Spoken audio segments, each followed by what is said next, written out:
अच्छा अरे ये राजा हमर चेहरा पे निकलल बदाना सनम, मेडिकलवा पे जाने रोजाना सनम। आई हो दादा कौन क्रीम लगाई चेहरवा कैसे लागिनी। सुना रनिया रतिया में, रनिया रतिया में लगावल करा बिकोटर मरी। रनिया रतिया में लगावल करा बिकोटर मरी।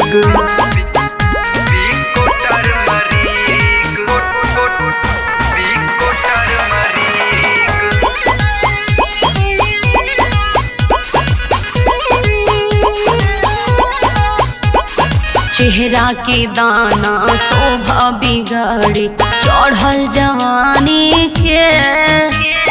चेहरा के दाना शोभा बिगाड़ी चढ़ल जवानी के। हरे चढ़ल जवानी के। जानू एको बेर हमसे बतावलू ना हो, कैसे भइल हमके देखावलू ना हो। हरे झावर हो गइल बा चेहरा दूनो धस गइल बाची।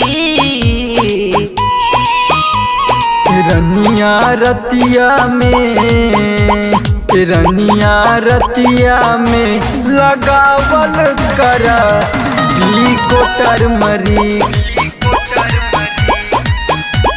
रनिया रतिया में लगावल करा बिकोटर मरी।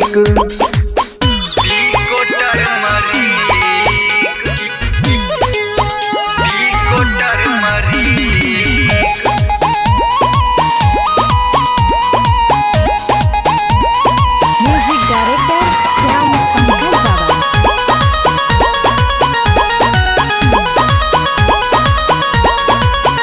अरे अनुज पाड़े काम बिगाड़े आपन हम खास जननी। अरे अनुज पंकज काम बिगाड़े आपन हम खास जननी। अरे आपन खास मननी। जानू आशीष के एक बेरी मान ले तू बात, तू भी को लगावल कर हो जइबू साफ। लागत डरवा पूरा बदन में होखे लागिली।